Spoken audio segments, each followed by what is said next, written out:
La taquimetría sencilla, la forma de trabajar es similar, solamente que en este caso es un poquito más compleja el inicio, porque en el reticulado directamente nosotros clavamos los jalones en las esquinas, hacemos un dámero y empezamos a trabajar. En cambio en este sector, cuando trabajemos con taquimetría sencilla, nosotros vamos a tener que relevar el terreno visualmente primero, hacer una serie de croquis, entenderlo para ver cuáles son los mejores lugares para tomar.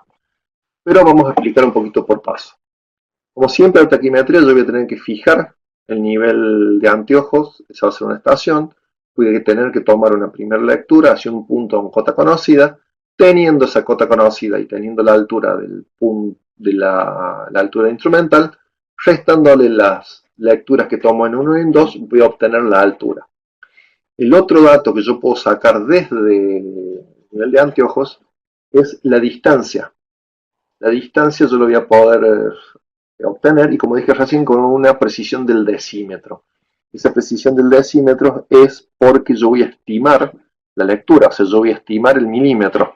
Si yo el milímetro lo pudiera tomar bien, la precisión es casi el centímetro, pero no hay forma de obtener esa distancia en milímetros, sino que yo la estimo. Entonces al estimar le puedo estar errando por 1 milímetro o por 2 milímetros, 1 milímetro para arriba, 1 milímetro para abajo, y siempre decimos nosotros cuando tomamos lectura puede haber un error de 1 milímetro, ese error del milímetro son estos 10 centímetros que yo hablo. Entonces para yo determinar la distancia que hay entre la estación y el punto tomar, voy a leer el hilo superior menos el hilo inferior, ese resultado lo multiplico por 100 y me va a dar la distancia. El otro dato que yo necesito es el rumbo. Si yo comienzo desde la estación hasta el punto A, coloco el rumbo en 0, como dice acá, y giro en sentido horario hacia el punto número 2, y me va a decir que gire 60 grados. O sea que este giro que yo tengo acá es de 60 grados. Entonces yo voy a anotar en mi planilla que el punto número 2, o el punto B en este caso, está a 60 grados del punto A y a una distancia de X metros, con una lectura del hilo medio tal. Esto es un poquito lo que les explicaba recién. Uno va a llegar al sitio, lo va a observar, lo va a conocer, lo va a mirar, uno mirándolo puede describirlo, es decir, normalmente los caminos van por dos sectores. O van por la línea de bajos, por el punto más bajo, o van por la línea de altos, por el punto más alto. ¿Por qué? Porque el ser humano busca siempre la forma más cómoda de caminar. Entonces, en este caso, todas estas líneas de caminos dan la casualidad que son líneas de bajos, o sea que el agua cuando llueve baja por ahí. Y este punto que yo tengo acá me va a dividir agua hacia un sector y agua a otro, y va a ser mi línea de altos. Este punto que ustedes ven acá, esta línea, es exactamente este sector de acá. Ahí se puede ver que yo divido el agua para acá y para allá. Entonces la primera parte que yo hago es un reconocimiento del terreno para interpretar cuáles son esas líneas. Un poco lo que dice acá.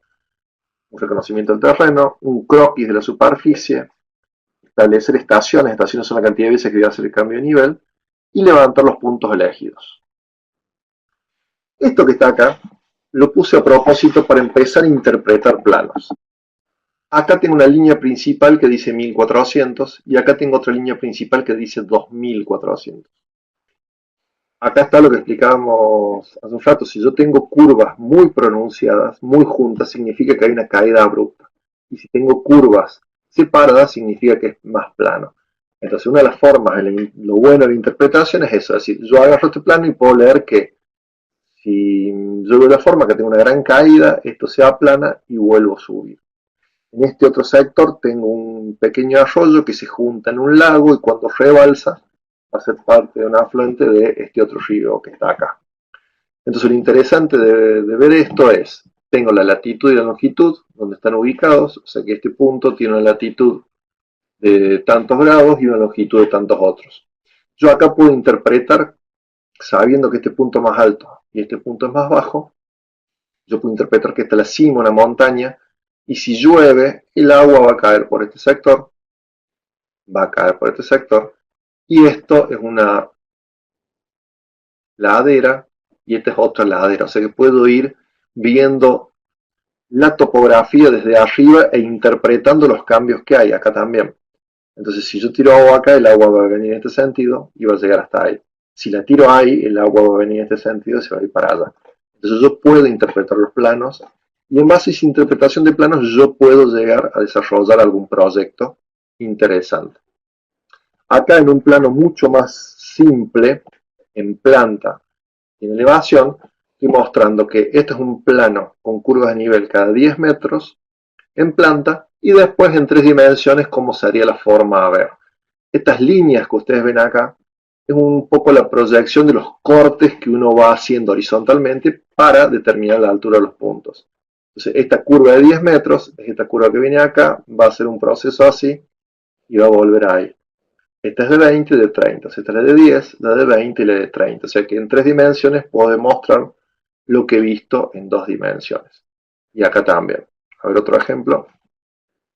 Este es otro ejemplo también de cómo se ve en planta y cómo es una vista en 3 dimensiones. Este dibujo me interesó, me gustó porque es como un fantasma, algo que se va desmaterializando. Entonces yo tengo un sector plano donde puedo ver que son las curvas principales y secundarias y se empieza a sobrelevar para demostrar cómo se ven las curvas. O sea, si yo veo acá tengo una subida, vuelvo a bajar y una caída abrupta hacia este punto.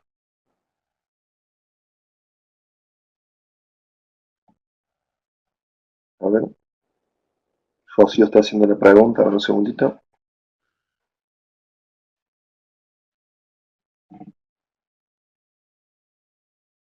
Eso lo vamos a ver ya la clase que viene, le vamos a enseñar a ver,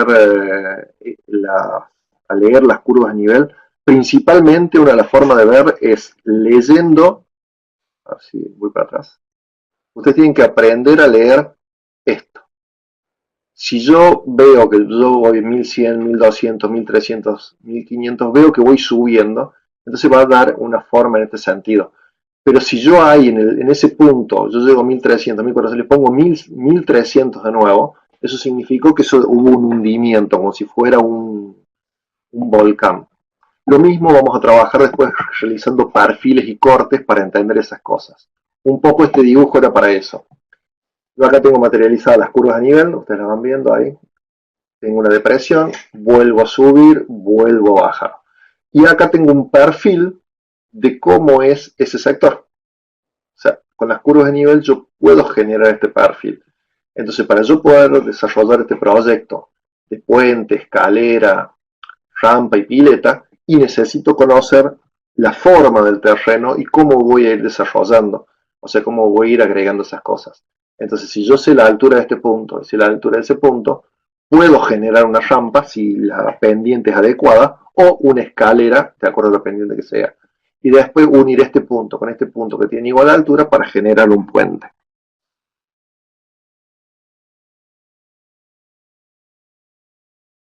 Bueno, ahora esto un poquito se los voy poniendo estos ejemplos para que vean cuáles van a ser los resultados que nosotros vamos a obtener y cómo lo podemos leer al trabajo que estamos haciendo. Entonces, siguiendo con el método, nosotros vamos a ver el terreno, lo vamos a estudiar y también el proyecto que nosotros vamos a hacer va a definir qué es lo que nosotros queremos hacer. No es lo mismo que yo acá quiera rellenar todo con tierra y yo quiera hacer un puente, pues yo puedo hacer un puente de ese punto a este punto. Entonces lo único que a mí me interesa es saber la altitud de ese punto, de este punto, o sea, hacer un perfil o las curvas de nivel para ver si al puente lo hago recto o lo hago con una curvatura que pueda pasar gente por dentro. O sea que de acuerdo al proyecto que yo vaya a realizar, va a ser el trabajo de curvas de nivel que yo voy a usar para poder realizar el trabajo. Porque si yo, digamos, lo único que quiero saber es que pase gente por acá abajo y posiblemente haga una nivelación y tome ese punto y este, y verifique qué altura tengo, y en esa altura directamente yo voy a poder resolver el tema del puente. O, como voy a hacer un paseo, voy a necesitar sí todas las curvas de nivel para poder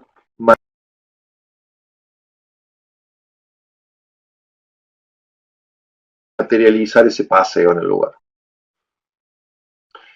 Acá, una vez que estoy haciendo el relevamiento, yo genero las líneas fundamentales. Las líneas fundamentales son lo que se llaman líneas de quiebre. Esas líneas de quiebre me dan distintas formas al entendimiento del terreno. En este caso las líneas fundamentales es la vaguada, por donde va a bajar el agua, y las dorsales por donde se va a dividir el agua. Esto acuérdense que lo tienen que leer ustedes bien en los apuntes que le hemos dejado.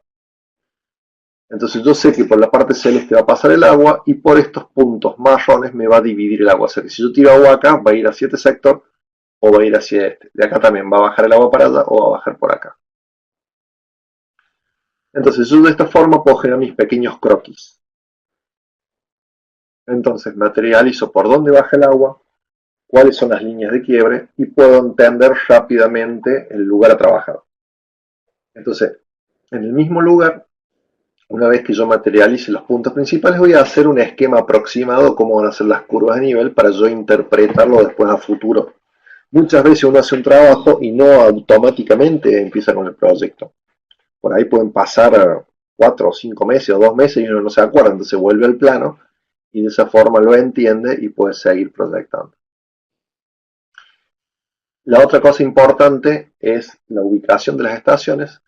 ¿Por qué? Y porque muchas veces con una sola estación no podemos relevar todo el terreno, entonces de esta forma nosotros la podemos atar a un trabajo anterior. Acá sobre la misma foto de recién, dibujo el croquis que he hecho a mano en la computadora como para más o menos tener una idea.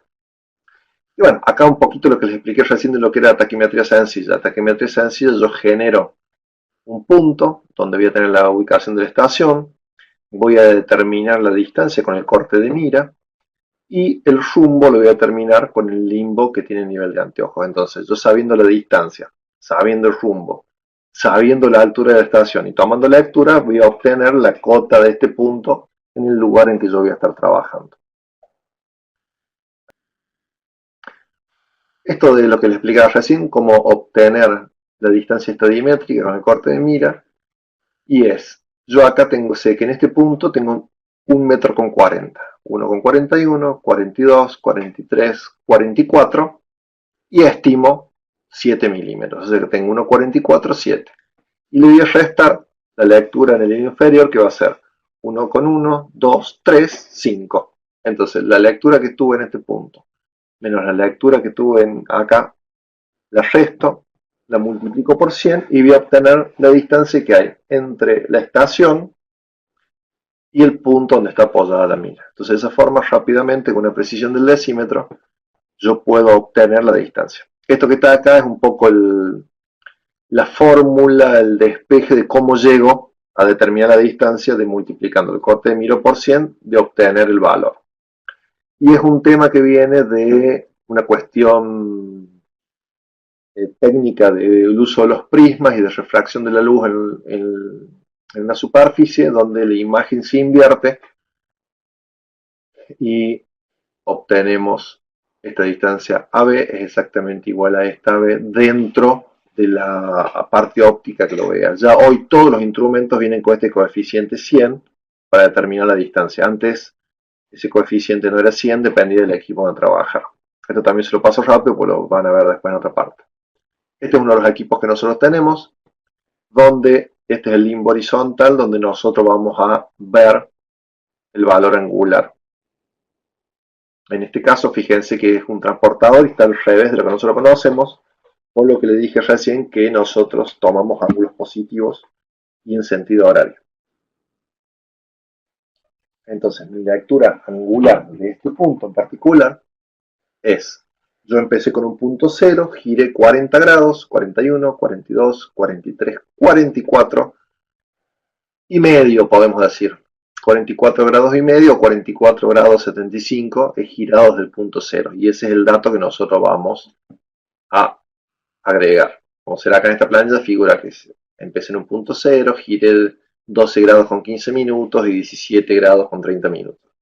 Estos 15 minutos y estos 30 minutos son estimados también, o sea que cuando trabajamos en valores angulares tampoco nos sirve para tomar valores angulares ciertos. ¿Por qué? Porque tengo un error bastante grande al estimarlo y no ser como el Teodorito de estación total que me da unos grados, una precisión altísima. Este sería el trabajo en el terreno que estábamos hablando, donde se ubicaron las estaciones. se tomaron la mayor cantidad de puntos sobre líneas fundamentales y algunos sobre otros puntos. Y en base a eso yo después voy a sacar el resultado con curvas de nivel. Entonces, ¿para qué sirve este procedimiento de trazar curva de nivel? Y bueno, para calcular las alturas de los puntos que hemos fijado, para dibujar un plano de curva de nivel, para interpolar, que es para determinar dónde van a estar las curvas, y el futuro trazado de curvas. ¿Qué procedimientos tenemos? Bueno, esto lo van a ver después ustedes. Nosotros vamos a utilizar por soft, pero va a ser por cálculo, que es por cálculos matemáticos, regla 3 simple. Por el método del escalímetro, que se utiliza en la regla graduada. Se ha puesto escalímetro porque uno en el escalímetro tiene distintas escalas, pero no necesariamente con que sea una hoja cuadriculada donde nosotros pongamos proporciones iguales, se va a poder materializar y armar las curvas de nivel. Y el método de diagrama paralelo, un método viejo que se usaba con un papel transparente.